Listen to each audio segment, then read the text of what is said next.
Good morning. My name is Vladimir Tikhomirov. I'm chief economist at BCS Global Markets, and I'll give you my view on the coming week in the macro area.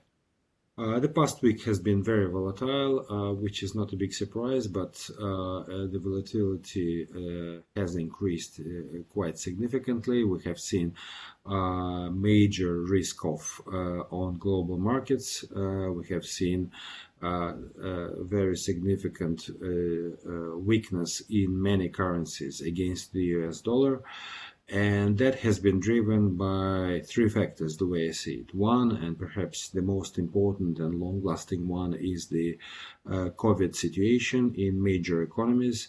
We have seen a very significant increase in number of new cases, which pushed basically a number of leading economies towards quarantine. Particularly in Europe, this week is the start of new quarantine measures being implemented in Germany and France.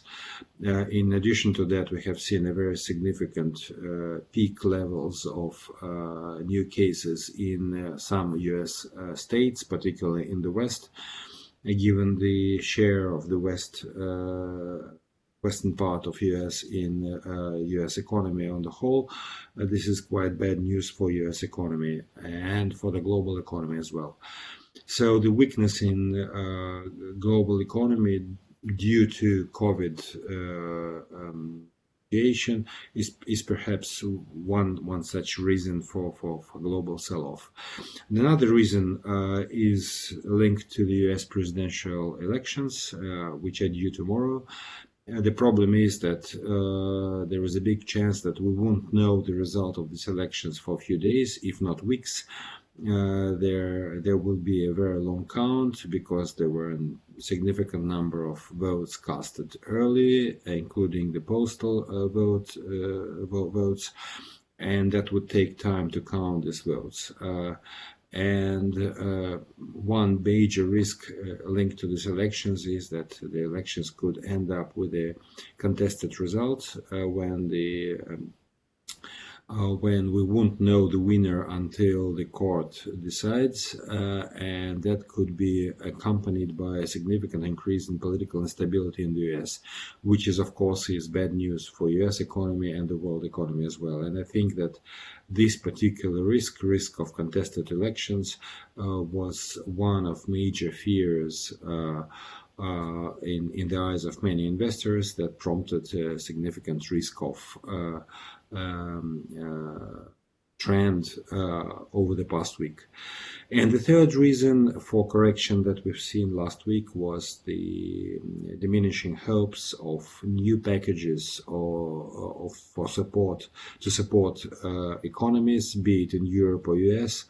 There were hopes that such packages could be approved soon, and that has been driving many markets up, particularly the US market. But now we face the reality, which says basically that if such new aid is coming, it won't be until perhaps a month or even more before we know the result of the elections, and such sort of aid package could be approved, which is bad news given the rise in COVID cases and given the weak outlook for economies. So that's another third reason for this correction that we've seen. Looking into the coming week, basically, I don't expect any major changes. I expect the markets to remain volatile.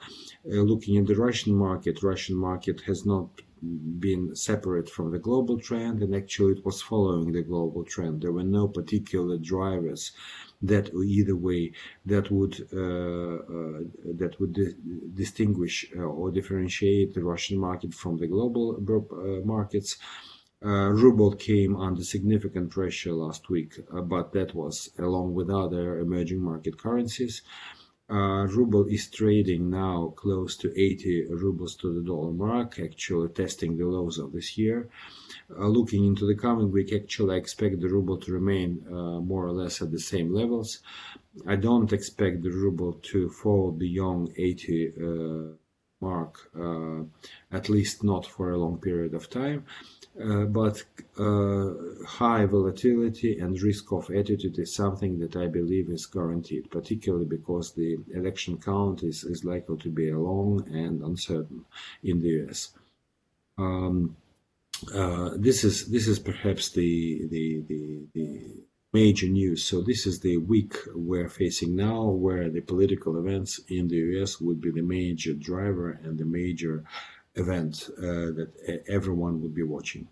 That's all on my side. Thank you.